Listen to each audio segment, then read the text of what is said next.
Good afternoon, everybody. Everyone hear me? See it tonight. Good if I cross my arms? No? No arm crossing.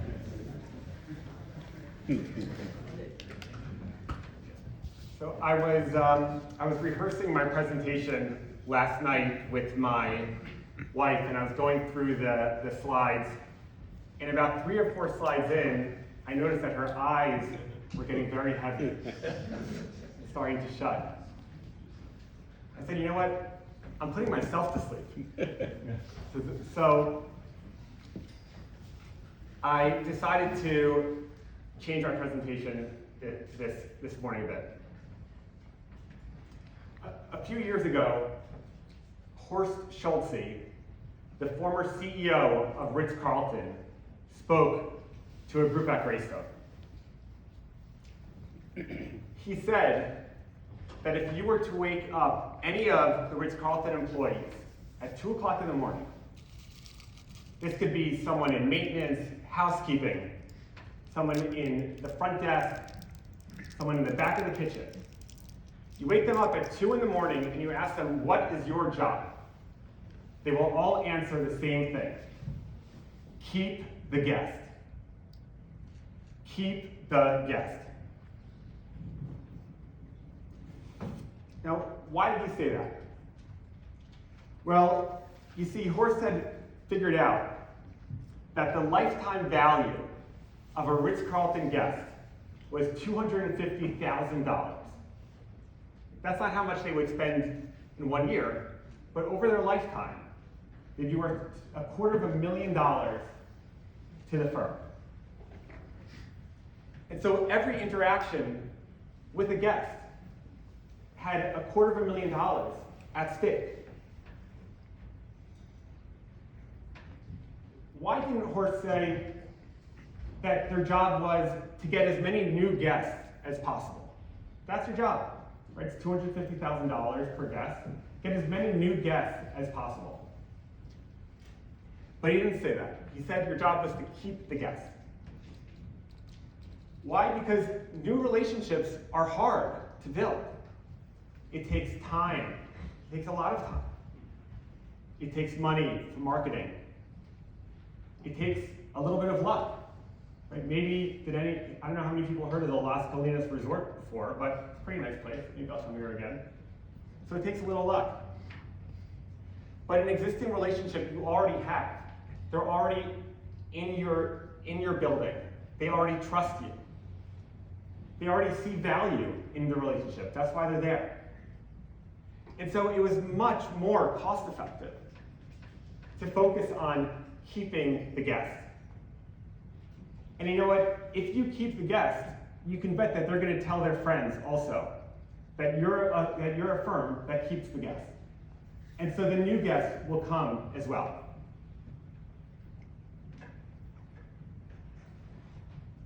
I was trying to think about what the lifetime value is of a Greystone client. A Ritz-Carlton guest, $250,000. What is the lifetime value of a Greystone client? Any guesses? Throw out a number. Who said 20 million? Yeah. I think it's very easily between 10 and $20 million. Easily. Now I'll explain. Let's just take a 10-year period of time. And let's say you have a client who does $50 million a year, right? Which is, not bad, not a huge amount. 50 million a year times 10, 500 million. Both the FHA and the agency businesses are about 4-point businesses. It's different between how much of the value is servicing and how much is fee and premium, but both are about 4-point businesses, right? So $500 million over 10 years, 4 points, $20 million, right? $20 million to a single client. If they did half that, if they did $25 million a year, still $10 million of value. And yet, if I would talk to a lot of originators and I said, what is your primary job? At 2 o'clock in the morning, is what I'd be calling them. A lot of them would say, my job is to get new clients. What I'm here to tell you today is that I think that's wrong. I think your primary job is to keep the client. Keep the client. Everybody, keep the client. I didn't hear anybody. Keep the client. I'm going to call every one of your rooms at 2 o'clock tonight, and I'm going to test you. I don't want to hear what some of the responses.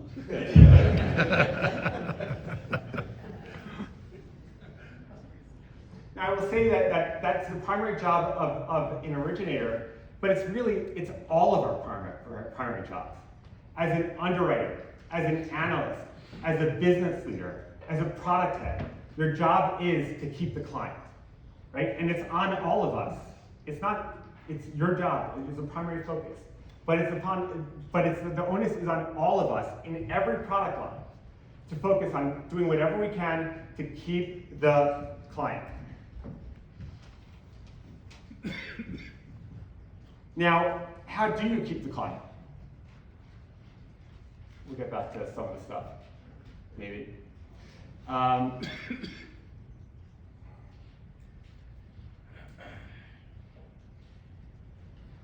Well, a great client relationship is really like a marriage.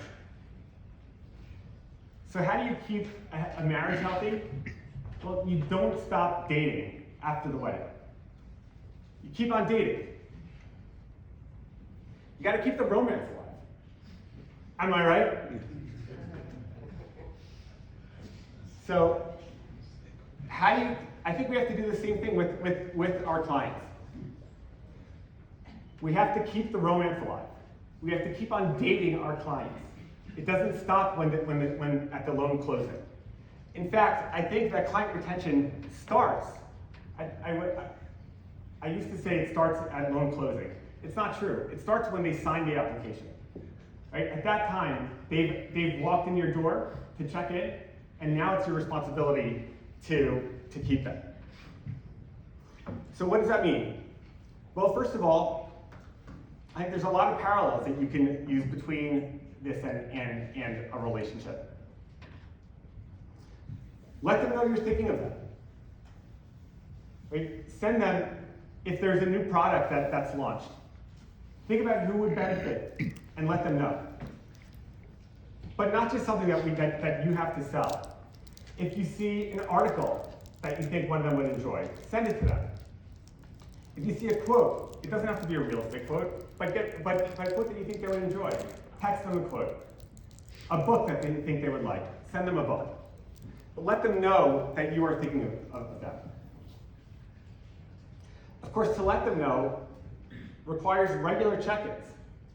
And I know, every day you wake up and you have certain ideas, you're like, oh, I really have to call these 10 clients, that'd be great. And then life happens, and there's deal fires and things you have that confront you when you get to work.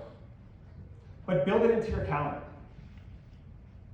After we think about portfolio retention, we have all these risk flags that will start, maybe 2 years before maturity, 18 months. But after you close a loan with a client, 30 days later, you should call them and say, how's it going? You had a certain plan. You bought the property. You're going to renovate the units. You were gonna do this many units by X date. Rents you thought you were gonna see this kind of expense reduction. How's it going? Right? Just check in. After 60 days, how's it going? 90 days. At the beginning, every month, check in. Just want to see how's it going. And by the way, how are we doing? Any issues with asset management? Any issues with servicing? Right? Find out if there are problems. Because if they let you know, then we can do something about it. Lots of times people suffer in silence, and then you don't know until you get the payoff, and you ask them, where are you going? They said, where am I going? This has been miserable. But they didn't tell us, so there was nothing that we could do.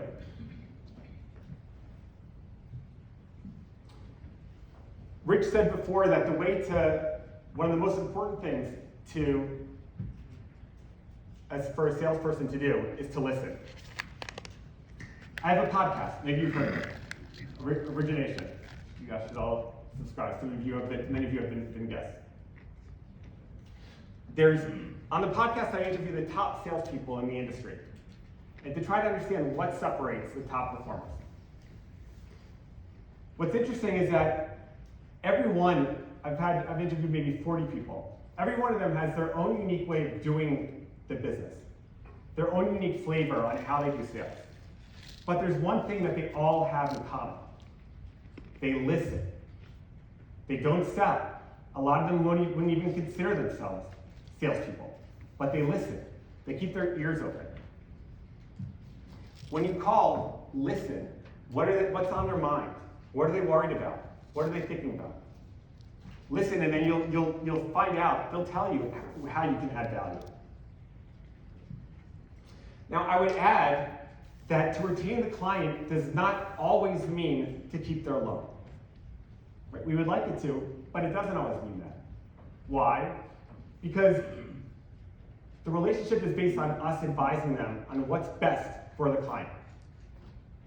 And if the market is trading at prices that have never been seen before, and their dinky 7-cap asset is now they can sell it at 3-cap, I'm not going to convince them to just do a supplemental and take a couple million when they could take 10 on a sale.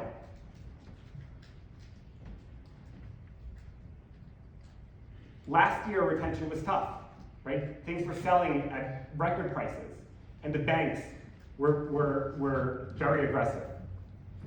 The good news is that in 2023, we really have a lot of wind in our sails. If I can go back now. If you look at who we lost business to in 2022,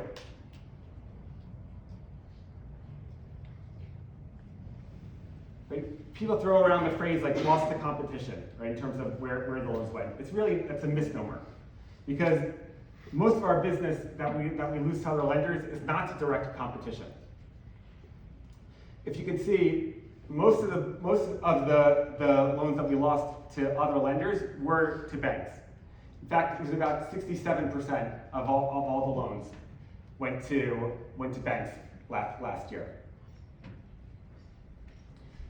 Now, 13% went to other agency lenders, and that's unexcusable. So we want answers on that. But banks were the primary source of competition. We also looked at the top banks that our clients did business with. Now let's look by UPB. Who is the top bank that we lost business to? Who's the 5th largest bank that we lost business to? First Republic. Right? By number of loans, yeah, JP Morgan, but New York Community Bank, I've heard there's pressure there, Signature, First Republic, Kearney, Umpqua. These are regional banks that you can bet are not going to be as active in the market. They had already pulled back.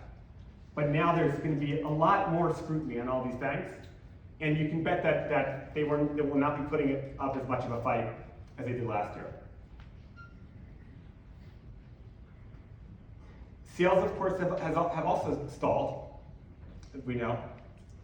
Plus, we do have all these alternative bank products. We did have all these bank products before Rick's presentation.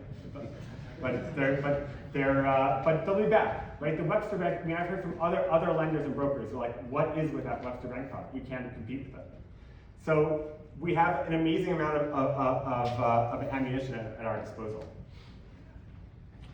And of course, we also looked at the brokers that represented our clients when a property was sold. The number one broker that represented our clients was CBRE on investments, on sales, $328 million. We looked at when that property was sold, who was the next lender for the buyer? Interestingly, also CBRE. You seeing a correlation there? Mm-hmm.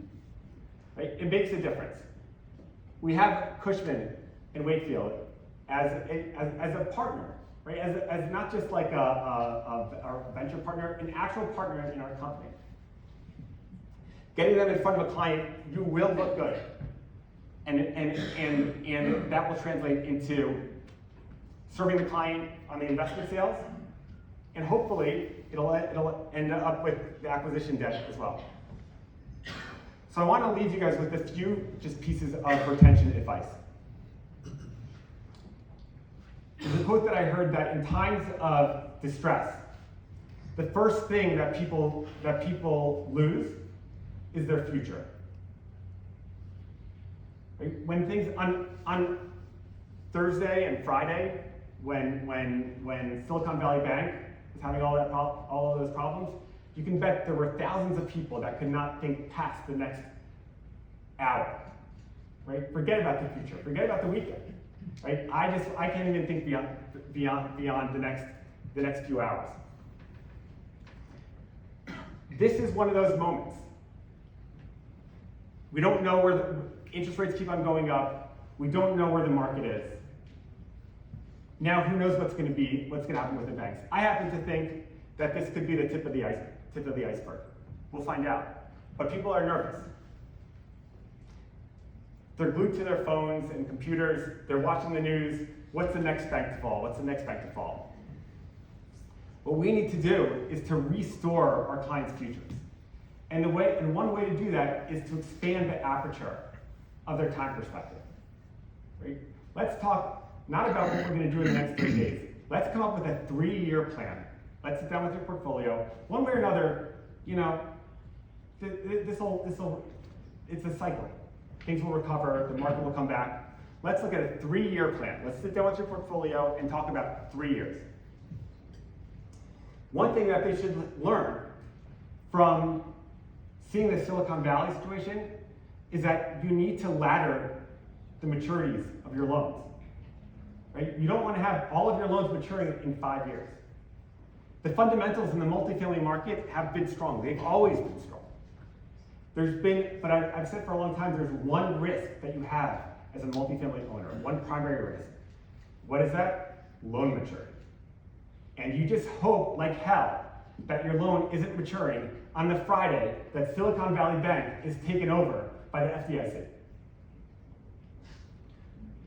So any owner who's a long-term owner must have some amount of their debt in FHA. You must have some 35-year debt. It's irresponsible not to. Another thing, assumable debt. I never thought that assumable debt was was on our term sheets as like one of the features of a Fannie and Freddie loan. It's like, big deal. It is a big deal. One of the things that happened from the first half of the year to the second half is that as sales were cut by more than 50%, assumptions more than doubled. Right? All of a sudden, the loans that had assumable debt became a lot more valuable. And yes, interest rates are higher now, but assumable debt is incredibly valuable. You know that you can always sell that property with debt in place. Some amount of their debt must be Fannie or Freddie. And you must take advantage of the Cushman-Wakefield partnership. Not everyone, we think that if we don't bring up the idea of sales, that it'll never dawn on them, oh, maybe I should think about selling my property. Everyone else is.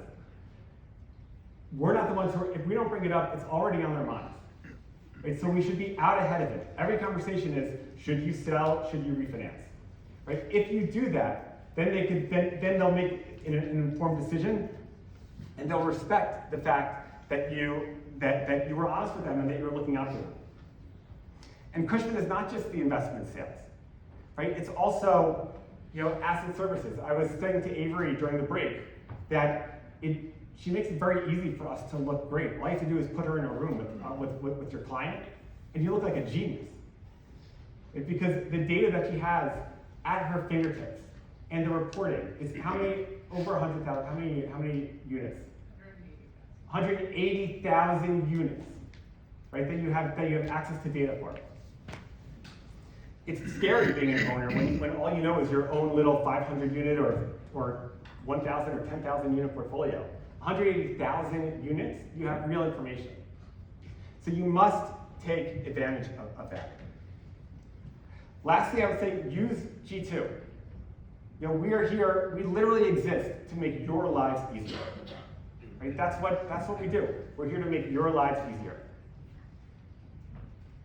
We have automated emails that go to you now, right, for high-risk loans. This year, we added a feature that anytime a property is listed for sale with CoStar, you get a notification. Anytime there's a payoff estimate request, you get a notification. And anytime you need research, we created a client intelligence report. You can access it right off of Salesforce. Go to your client. There's a link for client intelligence. You can get a 360 view. And if you want more in-depth research, my team is there ready to help. So there's a lot to be excited about, right? This is great. It takes the pressure off. Because all you have to focus on at 2 o'clock tonight, when I call you, what is your job? Keep the client. Thank you.